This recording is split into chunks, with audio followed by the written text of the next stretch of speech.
a ver em outras histórias, né? Antígona é uma princesa que tem um final muito triste, né? Para quem não conhece, né, um pouco de mim, meu nome, né, Cirilo, né? Eu sou professor de tecnologia educacional, possuo formação acadêmica em diversas áreas, na educação e na gestão, e ao longo da vida participei e trabalhei em diversos setores, diversas áreas, né? Áreas de direitos humanos, áreas de direitos de jovens, no combate à violência contra a mulher. Sempre atuei muito em movimentos da Igreja Católica, né, nas pastorais sociais, e todo esse meu envolvimento, minha trajetória nesse meio social se ligou muito com a questão dos valores humanos, né, na defesa dos valores humanos, das garantias básicas. Tá bom? Então eu estudei muitas coisas na área de gestão pública, gestão administrativa, gestão escolar, tecnologia e por aí vai. E agora quero hoje aqui começar a dividir um pouco desse meu conhecimento, um pouco do que eu aprendi e continuo aprendendo até hoje com todos vocês. Né? Então, o que eu vou falar hoje aqui é sobre, como disse, a tragédia grega Antígona, escrita por Sófocles há quase 2.500 anos. Essa tragédia grega possui os seguintes personagens, né? Antígona, são todos irmãos, Antígona, Ismênia, Eteocles e Polinices. E o tio deles, que chama-se o rei Creonte. E aí tem também o filho de Creonte, que é Hemon. Eu vou concentrar a história e a explicação nesses personagens, né? Existem outros personagens que aparecem na tragédia, mas eu vou aqui hoje abordar somente a participação desses, né? A história inicia da seguinte forma, através do diálogo entre as irmãs Antígona e Ismênia. Há cerca de 2.500 anos, Sócrates da Grécia escreveu uma das peças, né, que até hoje, né, é uma das mais apresentadas no mundo, que chama-se Antígona. Durante a guerra pelo trono, os irmãos de Antígona, Eteocles e Polinice, lutaram pelo direito do trono. Havia um acordo de revezamento ao trono, porém, quando Eteocles estava perto do fim do mandato, não quis ceder a vez e Polinice resolveu aliar-se ao exército de outra cidade para conquistar o trono. Durante a batalha, Polinice e Eteocles morreram e, devido a isto, o trono de Tebas foi ocupado pelo tio Creonte. Por determinação de Creonte, Eteocles deveria ser enterrado com todas as honras. Já para Polinice, este deveria sofrer a punição de ter o corpo exposto para ser devorado pelas feras, sem direito a um enterro digno, pois foi tido como traidor. Indignada com a situação, Antígona revela à irmã Ismênia a insatisfação com a ordem de Creonte, pois entende que toda pessoa deve ter o direito ao enterro digno. Antígona deseja contrariar a decisão de Creonte, mas Ismênia não concorda com tal atitude. E nesse diálogo, né, que ocorre na parte externa ao teatro, ao palácio, Ismênia fala da seguinte maneira para Antígona, em algum momento ali, né, do diálogo, né? Ela fala bem assim: e agora nós duas sozinhas, pensa bem que fim será o nosso mais miserável do que todos.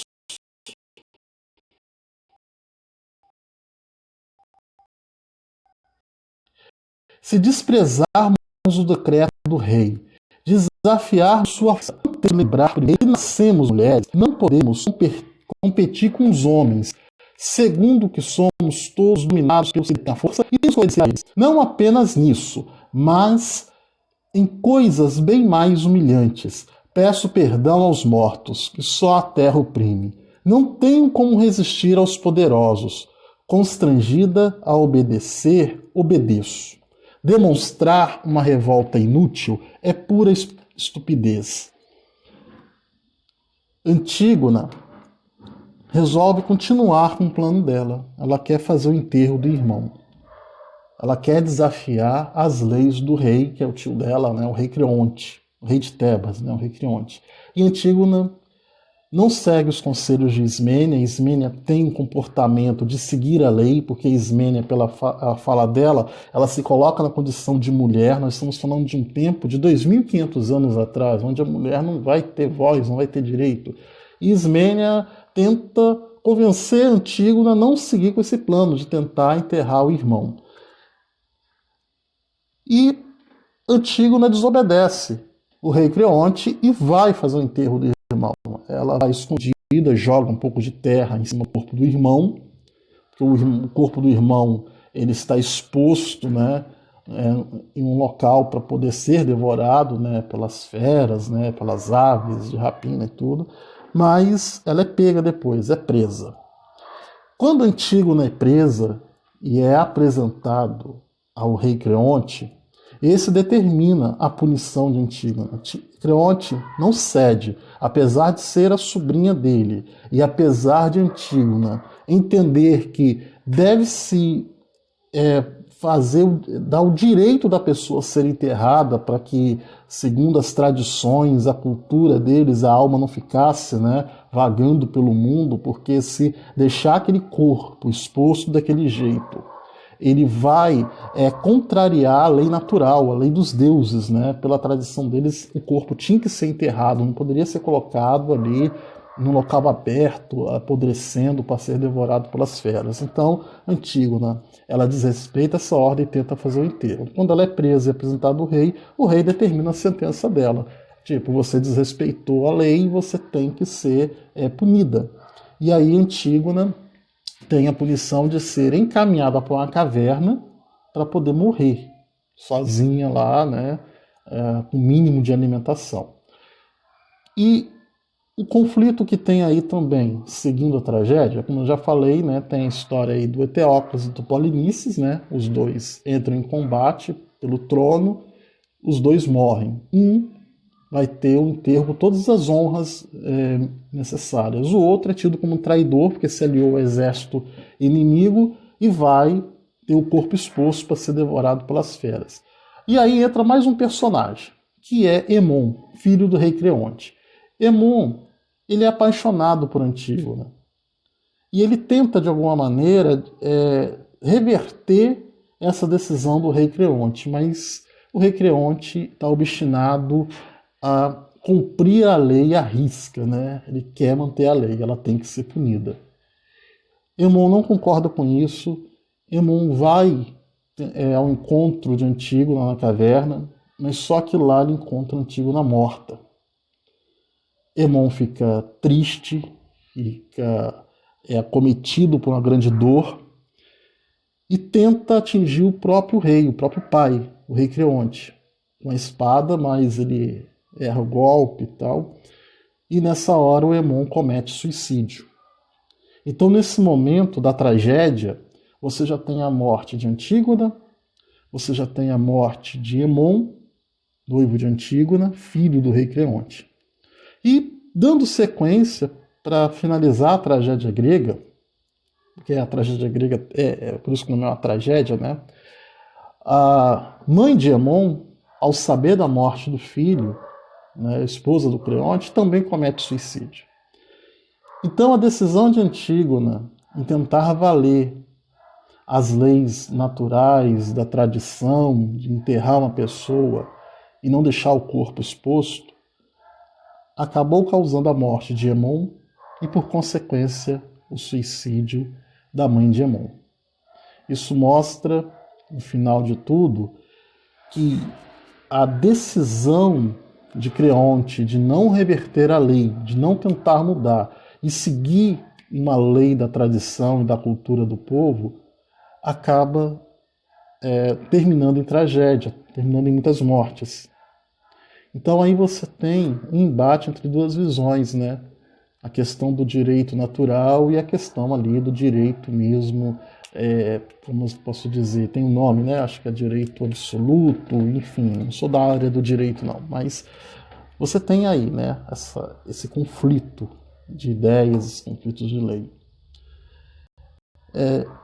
Em uma dessas peças, né, que eu já li, são algumas versões diferentes, né, tem uma frase muito interessante que diz o seguinte, que a vida é curta, é um erro e um erro traz outro erro, desafiando o destino, depois tudo é destino.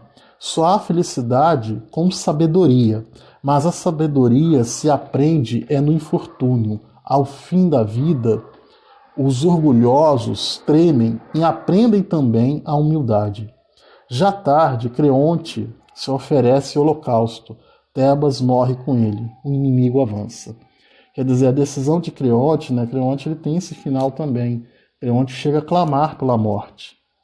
Apesar de todos os avisos que ele teve e conselhos para reverter essa decisão de dar um enterro digno para o sobrinho que estava morto, ele resolve tentar manter aquela ordem, tentar seguir naquele caminho e acaba com toda essa tragédia. O que chama a atenção quando eu li essa peça e ela acabou me acompanhando durante muitos anos é que, apesar disso acontecer há quase 2.500 anos, ainda hoje nós temos que conviver com esse problema, essa questão das garantias básicas do direito básico. Por quê?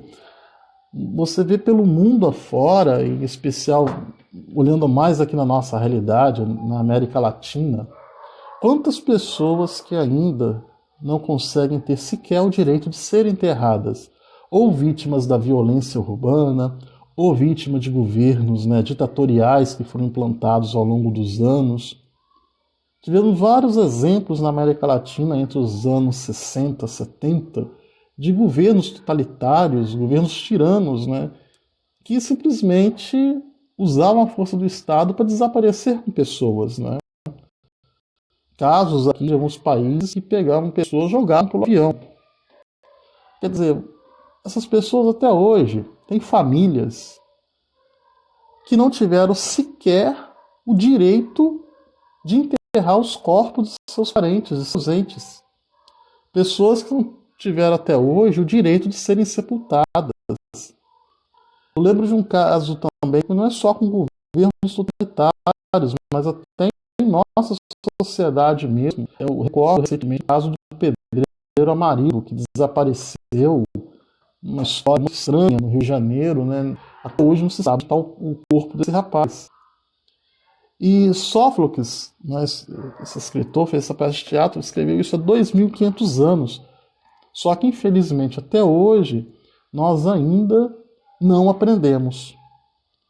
O ser humano ele não conseguiu evoluir ao ponto de garantir, pelo menos, a dignidade de um enterro, a dignidade de uma família poder enterrar seus entes. E é uma história que, infelizmente, repete-se a cada momento na humanidade.